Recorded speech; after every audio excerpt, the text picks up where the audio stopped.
prazer. Meu nome é Raquel, sou dirigente do Templo Espírita Raio de Luz. Estou aqui para me apresentar, sou nova no canal. Queria contar para vocês um pouquinho do início da minha trajetória espiritual, para a gente poder depois começar a falar sobre estudos, ensinamentos e alguns pontos cantados, tá? Talvez vocês se identifiquem com a minha doutrina, se identifiquem com a minha forma de explicar, de falar, e a gente possa ter aí uma caminhada juntos, tá? Então vamos lá. Desde criança eu sempre tive questões espirituais, tá? Vi espíritos, tinha muita paralisia do sono, tá? Minha mãe me colocou na igreja católica, né? Eu fui batizada, tive aquela educação católica, né? Tentei fazer catecismo, não consegui fazer, tá? Por quê? Ou me dava muito sono, ou me dava uma crise insuportável de riso. Eu não conseguia parar de rir, porque eu não sei o que me dava, tá? Mas era uma espécie de uma crise de riso mesmo. E às vezes parecia até uma falta de respeito, né? Então eu preferi me afastar. Né? Um pouquinho mais velha, eu entrei pro kardecismo, né? Frequentei algumas palestras, fiz o estudo dos 5 livros principais, né? Depois fui para outra casa kardecista, também fiz a mesma coisa. Uma amiga começou a fazer culto no lar e semanalmente nós fazíamos esse culto. E no final de cada culto ela colocava sua entidade interna. Na época eu não conhecia muito bem, não sabia muito bem o que era. Hoje eu digo para vocês que era um caboclo, né? É o caboclo que ela trabalha. Mas na ocasião eu não sabia o que era um índio, mas não sabia. Tinha sempre palavras de muita sabedoria, de acolhimento, de amor, de carinho. E isso me fazia bem, né? Tentei ir para a Igreja Universal, tentei ir para a Igreja Batista, mas não me identifiquei. Sempre em busca de me identificar, né? Até que me apresentaram a Umbanda. Na Umbanda eu me identifiquei. Depois de algumas sessões assistindo, eu entrei para casa. Eu não incorporava, tá? Eu era um médium que não incorporava na casa.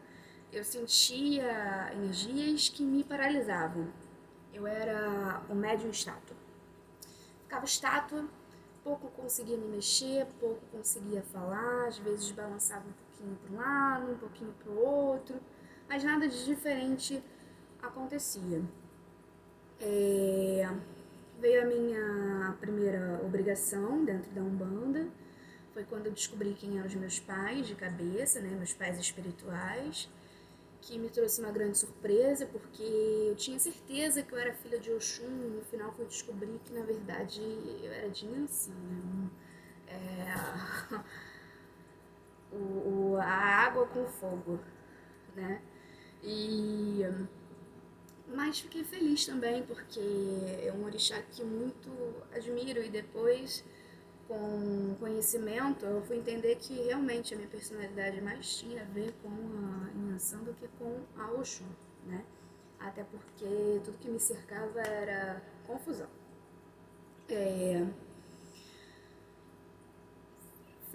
No dia da minha primeira obrigação, eu senti a presença da minha mãe.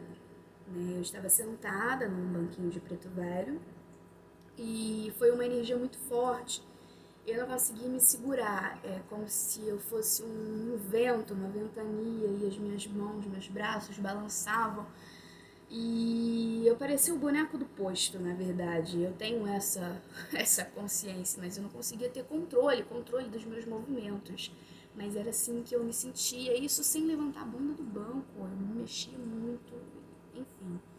Depois veio o preceito do meu pai, né? Na verdade, eu não senti muito a energia do meu pai, porque a energia da minha mãe ficou muito presente até a hora de ir embora, tá? E assim foi. Pouco tempo depois, o meu zelador teve um acidente vascular cerebral. Daí pra frente, eu comecei a sentir muitas dores na cabeça, todas elas na região do ori.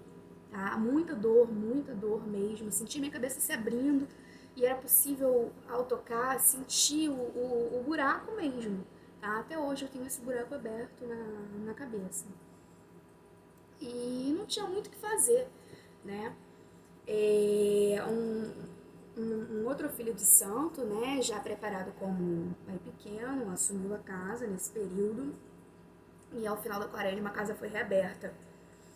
E eu continuei lá com ele até que teve um problema com uma prima, né, com uma pessoa próxima. Ela, além de ter problemas de santo, ela estava enfeitiçada. E ela chegou ao ponto de tentar pular da janela do quarto andar, né? Então eu precisei de alguma forma interceder e procurei ajuda no meu terreiro. E essa pessoa disse que não tinha como me ajudar, que não saberia como me ajudar. Que como o nosso zelador estava afastado, ele estava ali só para fazer as sessões. Aí eu te pergunto, se a gente pega uma entidade dessa dentro do terreiro, o que esse homem ia fazer, né? Será que ele ia sair correndo e deixar a gente lá? Eu me afastei, tá? Me afastei e coloquei na minha cabeça que ia dar um tempo, não queria saber de centro, não queria saber de nada, ia cuidar da minha vida, ia fazer as coisas que eu tinha pra fazer e procurei dar um tempo. Comecei a passar muito mal, comecei a desmaiar na rua, as dores de cabeça só aumentavam, né? E como eu levei essa menina para o Ramatiz para ser tratada, que foi prontamente atendida, e eu tive a oportunidade de acompanhar o trabalho que eles fazem, de desobsessão, de desfazer a magia, de tudo. Eu tive a oportunidade de presenciar acompanhando ela. E isso foi muito bom para mim, isso foi muito rico. Eu aprendi muita coisa que hoje eu trabalho no meu terreiro com esses ensinamentos que eu vim a adquirir. Fiquei lá durante um tempo, fiz os estudos, fiz alguns cursos, algumas palestras, mas eu precisava de um pouco mais. Então eu fui atrás desse um pouco mais. Conheci o Frei Luiz por indicação de algumas pessoas, passei pela triagem, fui indicada para trabalhar na sala 11. Chegando lá, uma pessoa super grossa chegou para mim e falou: olha, eu sei que você veio na Umbanda, eu já estou te avisando que aqui não existe o tipo de incorporação que existe na Umbanda. Aqui espírito não tem forma, não fala errado, não fica curvado. Aqui você trabalha com a influência do espírito fazendo descarrego, limpeza. Não, eu falei, mas vocês vão me preparar para isso? Porque eu não tenho ideia do que vai acontecer aqui. Ela falou, não se preocupa, toma aqui esse jaleco, que o que tiver que ser, vai ser. Fiquei aquele dia, observei, cheguei aí umas 2 ou 3 vezes, só observei, senti as energias, sentia tudo, mas eu me travei de uma tal maneira porque eu fiquei insegura, eu queria saber o que ia acontecer. Como, na verdade, eu nunca tinha tido uma incorporação de verdade, né? Tudo que eu senti foram energias, presenças, né? Nunca houve uma sintonia completa de uma entidade, de uma incorporação. Eu tive muito medo, então não me deixei levar. E talvez por não ter esse canal tão aberto, né, por não ter esse desenvolvimento, foi um pouco mais simples para mim segurar essa energia e não permitir que aquilo acontecesse, porque eu não sei se seria da forma que ela queria, então foi a melhor coisa. E aí me afastei de lá também, fiquei um tempo vagando, assim, sem aterreiro nenhum, e continuei passando mal, continuei desmaiando, continuei tudo. Aí me aconselharam a procurar um jogo, né? Eu fui em 4 terreiros. Um disse pra mim que não mexia na minha coroa, mas também não disse por quê. Então, não disse nada. Segundo, terceiro e o quarto disse a mesma coisa. Que eu era de quem eu era filha, qual era o carrego do meu santo, e a necessidade que eu tinha de fazer a feitura do santo. Se eu não fizesse, ia acontecer isso, aquilo, aquele terror psicológico que eles colocam, né? Entre os 3, eu preferi fazer onde era mais perto da minha casa, porque eu entendi que custo-benefício, distância, e por ser praticamente vizinhos, não ia querer fazer nada de ruim, enfim. Aí fui pra lá, fiz, comecei primeiro conhecendo a casa, Quando eu cheguei lá para a primeira gira de Umbanda, porque eles batiam também na Umbanda, apesar de ser Candomblé, eles também batiam para Umbanda, traçado, né, que vocês chamam. É, era uma gira de Exu e malandros.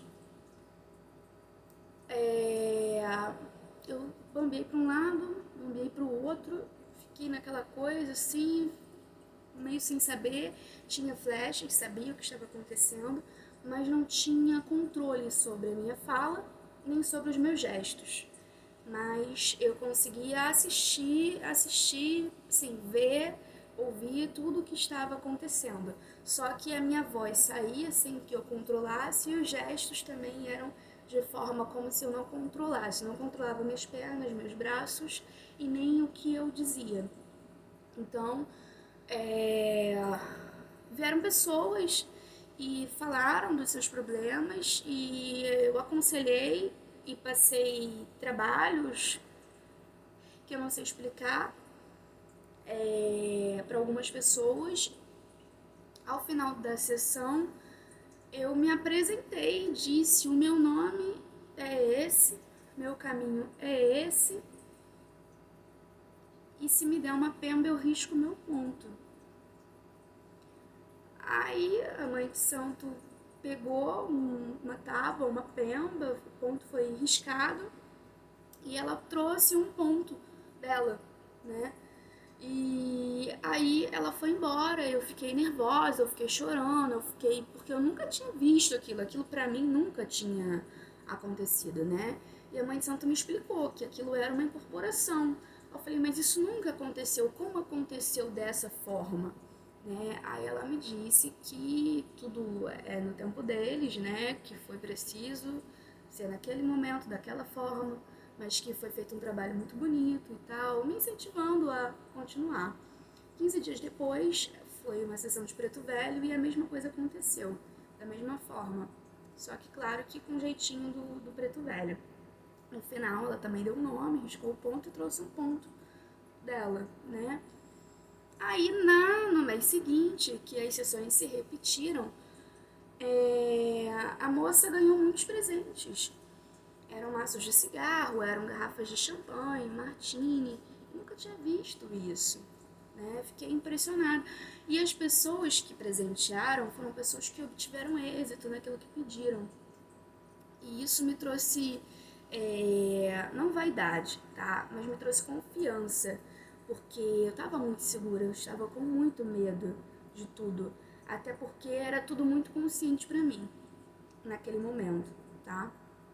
A consciência, ela foi diminuindo com o desenvolvimento, né? Com o tempo, com as obrigações, a consciência foi diminuindo. Hoje ela é muito vaga, assim, eu me lembro de flashes, eu me lembro de pouca coisa, é como se fosse uma memória antiga, né? Que se alguém ali lembrar, você consegue trazer, porque no momento do trabalho, você ouve, escuta, inclusive você consegue intervir, né? Digamos, a pessoa pede um trabalho que não faz parte da doutrina do seu terreiro. Você tem o livre-arbítrio de dizer para sua entidade que esse tipo de trabalho a casa não faz, tá? Essa é a maneira que se doutrina a entidade. Essa coisa de que o meu Exu, a minha pombagira, faz o que tem que fazer, tá? Não é bem assim, porque a matéria é sua e a partir do momento que a sua entidade faz o mal, você também desce um degrau junto com ela da evolução, tá? Até porque a gente só evolui, a gente só anda pra frente com a caridade, tá? Muitos livros falam, né? Sem a caridade não há salvação. Nós estamos aqui para aprender a ser uma pessoa melhor, tá? Então, aquilo me trouxe muita confiança. E na sessão de preto velho foi a mesma coisa. A vovó ganhou vinho, ganhou cachimbo, ganhou fumo, caixa de vela, pemba. Eu falei, nossa, é muito gratificante isso. E eu ficava muito emocionada na ocasião, né? Fiquei ali um tempo, veio a primeira obrigação. Após a primeira obrigação dentro do candomblé, a que eles chamam de Ibauri, né? Eu conheci a minha criança, tá? Que até então eu não conhecia.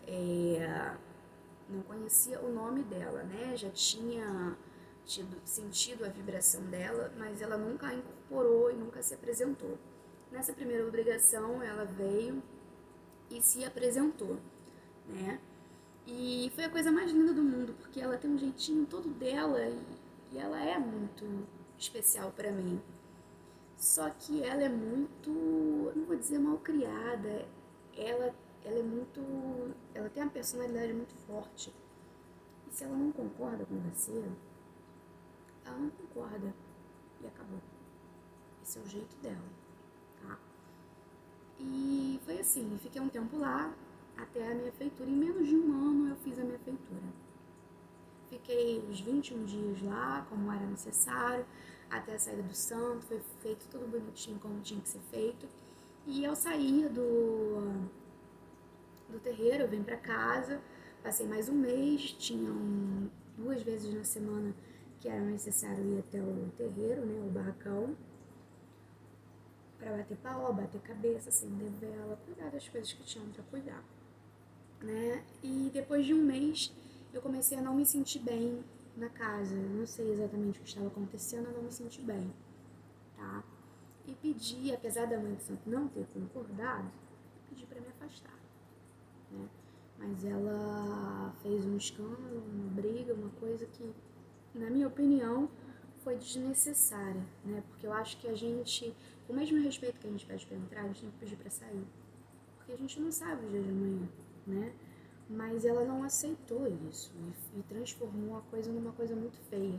Mas eu não tô aqui pra falar sobre isso, né? Eu saí de lá e vim pra casa e tava sem o cabelo crescendo. Quando eu me vi a primeira vez no espelho, isso me trouxe uma tristeza muito grande, uma angústia, porque mexe com a nossa vaidade, mexe com o nosso psicológico, né? Foi bem difícil.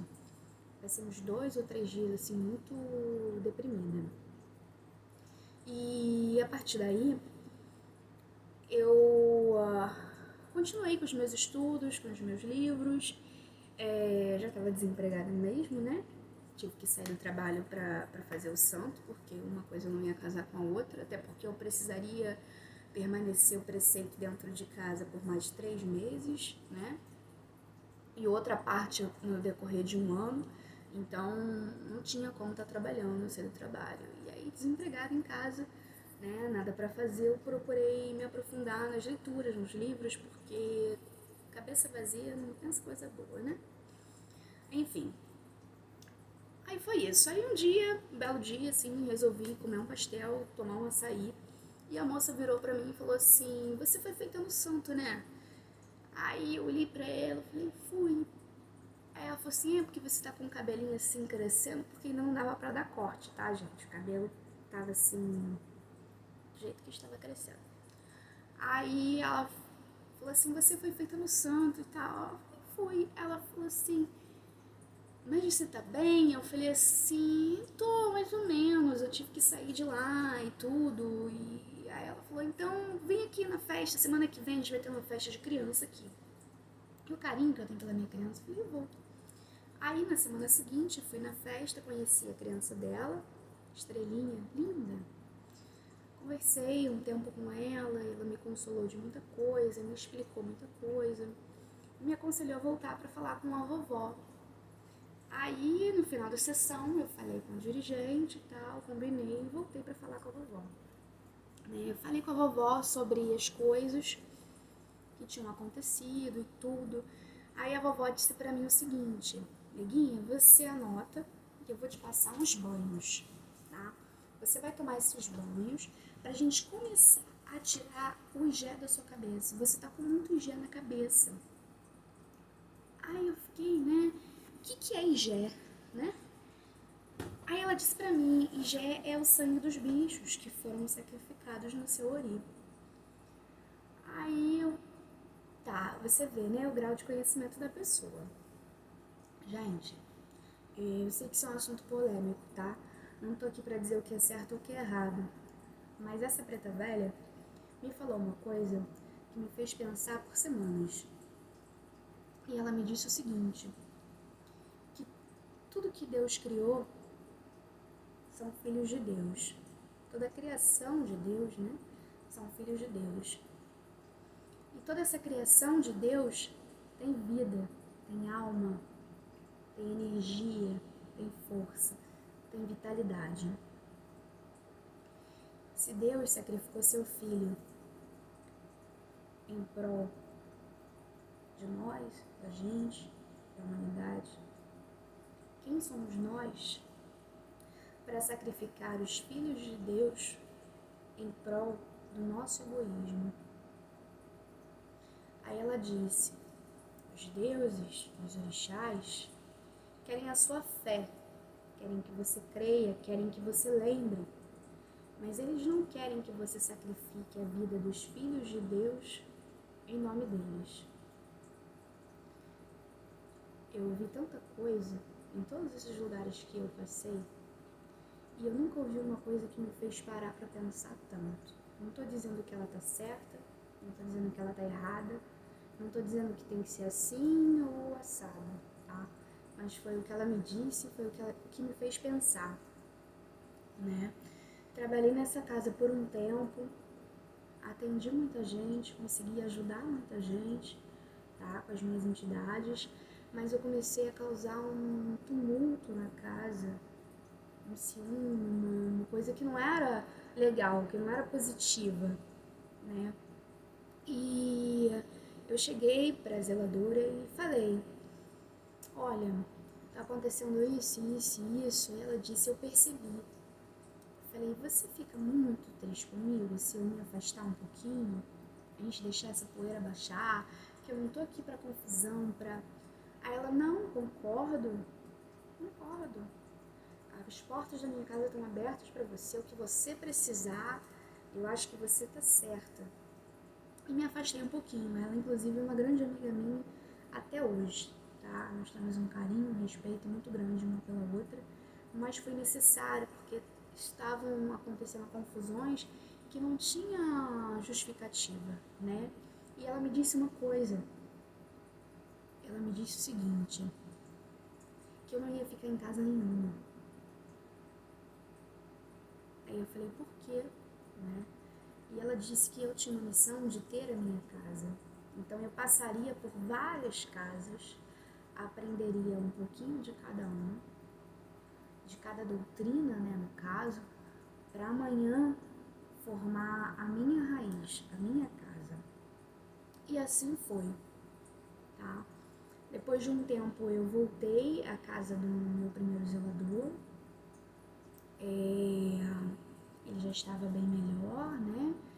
E o vovô dele me disse que me ajudaria, me ensinaria tudo o que ele sabe, me avisou de todas as dificuldades, de tudo que eu iria enfrentar, né? Era uma casa com 70 médiuns, após a doença ficaram 30, e ele disse, todos os seus irmãos vão se virar contra você, vão lutar contra você, mas você seja perseverante, que eu vou te ajudar.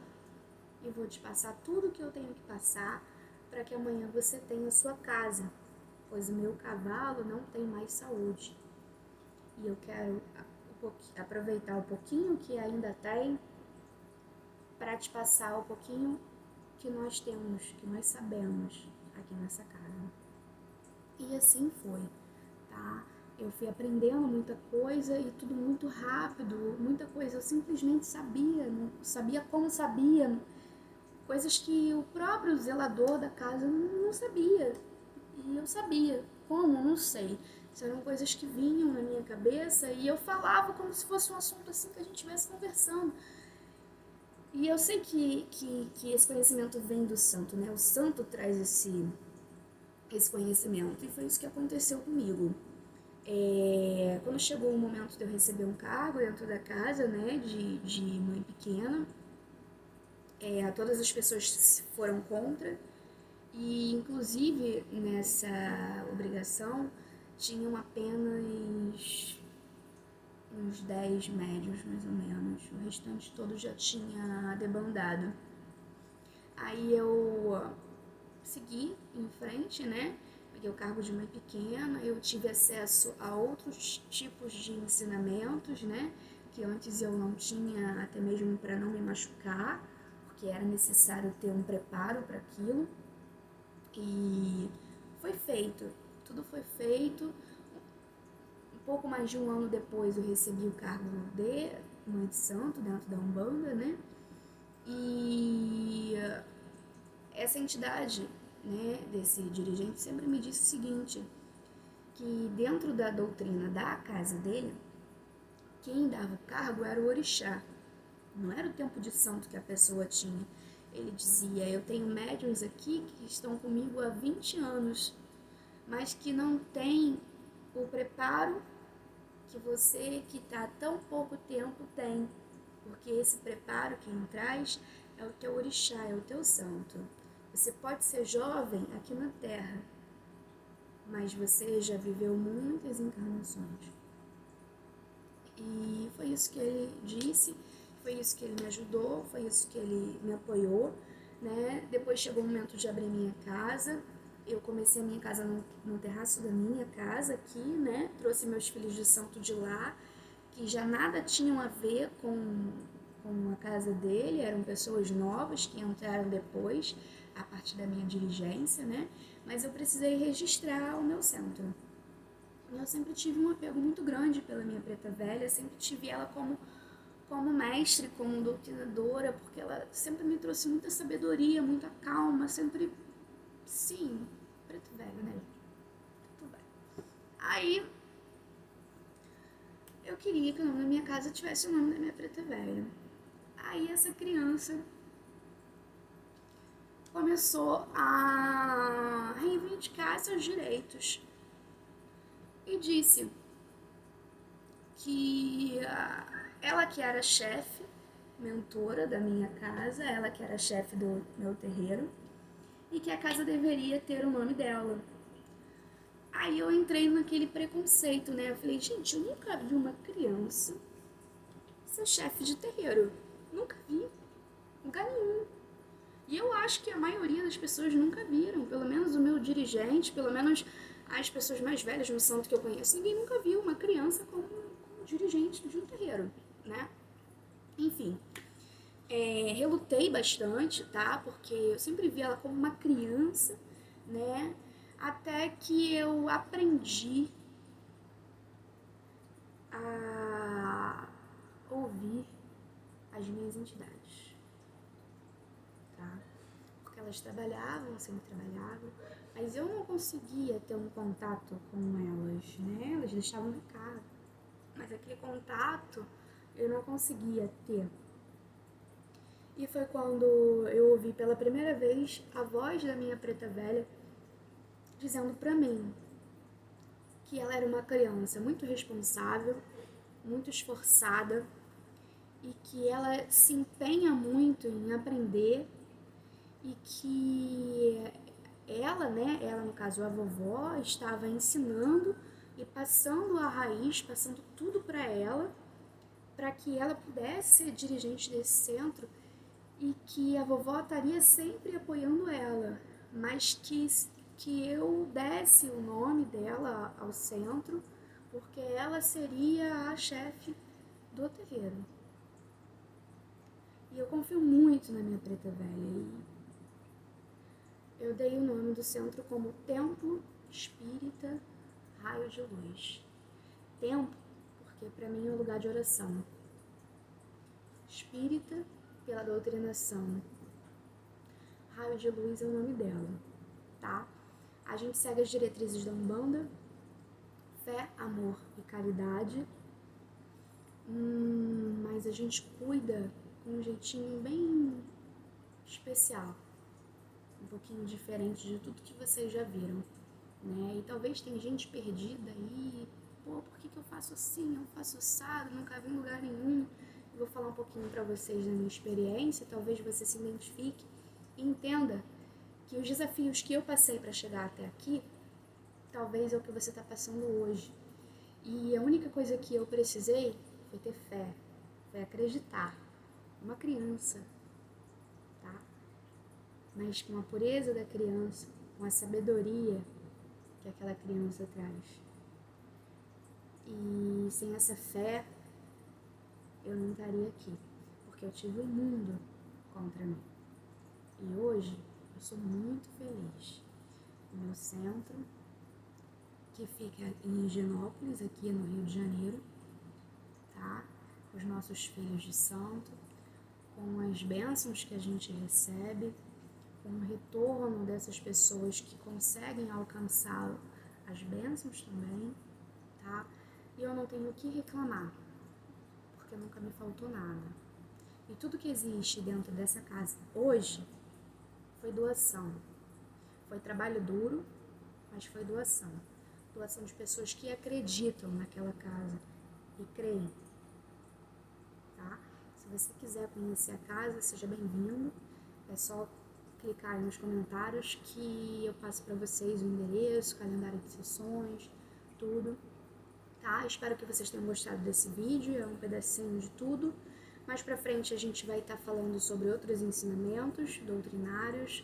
Eu quero dividir alguns pontos de Umbanda também e quero responder as dúvidas de vocês. Então podem deixar aí no comentário, tá? E clique em gostei, ativa o sininho de notificações, compartilha para os seus amigos, para que a gente possa conseguir fazer esse canal crescer e levar conhecimento para o maior número de pessoas, né? Que já tem muita gente para criticar, muita gente para falar mal. Então vamos tentar ser um pouquinho de luz nesse mundo que a gente está precisando. Um beijo, que Pai Oxalá abençoe vocês.